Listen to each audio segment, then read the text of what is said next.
You've probably heard a million times about positive thinking, right? But what if? What if the way most of us do it is kind of backward? Today, we're diving into this super interesting debate.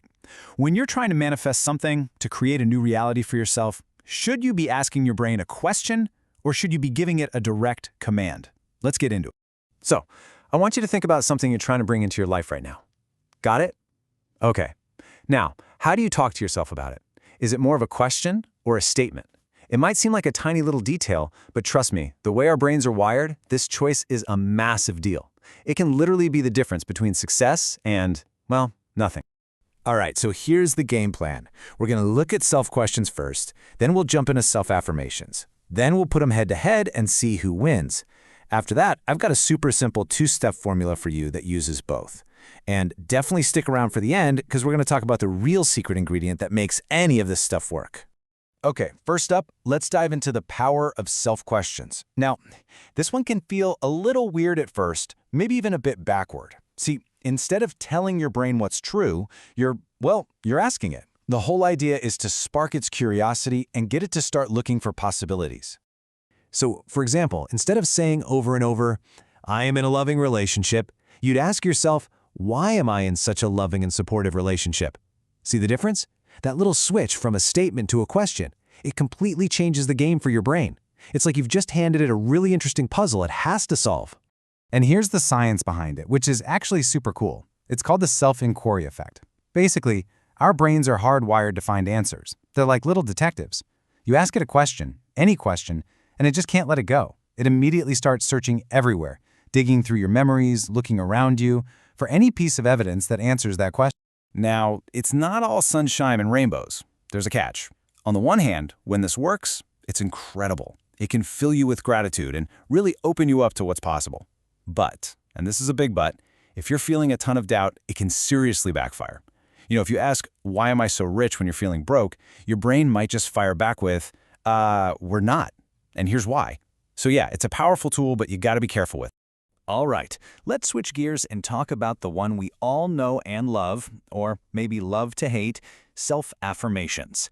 This one is totally different. There's no gentle asking here. This is all about declaring your reality, period. So, going back to our example, the affirmation is just straight up. I am in a loving, supportive relationship. It's direct, it's a command, you're telling your subconscious mind, this is a fact, get on board. And the idea behind this is basically subconscious programming.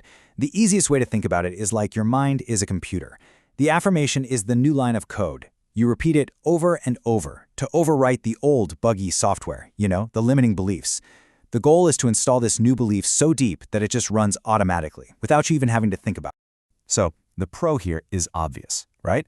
They're simple, they're direct, and they can be amazing for rewiring those pesky limiting beliefs. But the con, well, this is where so many people trip up. If the affirmation feels like a total lie, like saying, "I am a millionaire" when you've got $10 to your name, your brain has this little internal alarm that goes off. It screams, "Fake!" and the whole thing just falls flat. Okay, so here we are. We've got two tools. The question, which is powerful but can backfire, and the statement, which is direct but can feel totally fake. So, what do? Which one is better? Well, what if I told you that's the wrong question? The answer isn't to choose one over the other. That's the mistake most people make. The real magic, the breakthrough moment, happens when you stop seeing them as competitors and start seeing them as a team. So how does that actually work?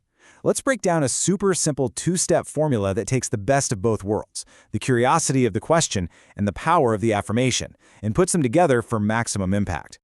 Now listen up, because the order here is absolutely critical. You have to start with the question. That's step one. Think of the question as the key that unlocks the door to your subconscious mind. It gets your mind curious and open. Then you follow up with the affirmation. That's step two.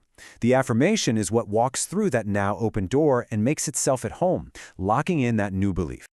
Let's walk through it with our example. First, you ask the question, "Why am I in such a deeply loving and supportive relationship?" And then, and this is so important, you pause. You don't just search for a logical answer. You actually feel it. You actually feel the joy, the gratitude, what that love feels like. Once you're bathing in that emotion, that's when you hit it with the affirmation. I am attracting and living in a loving, fulfilling relationship every day. You see? The question opens the door, and the affirmation anchors the feeling. So, we've got the formula, which is awesome. But there's one last piece to the puzzle. This is the thing that makes it all go. It's the catalyst. Without this one secret ingredient, the questions and the affirmations, they're just empty words.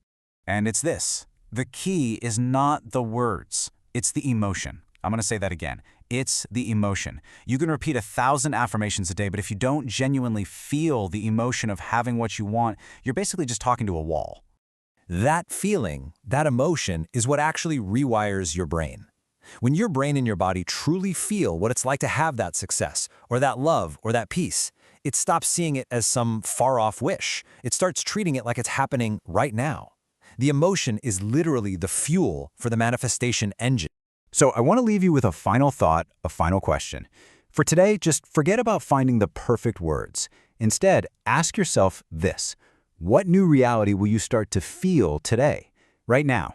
Because that feeling, that's where the real change always begins.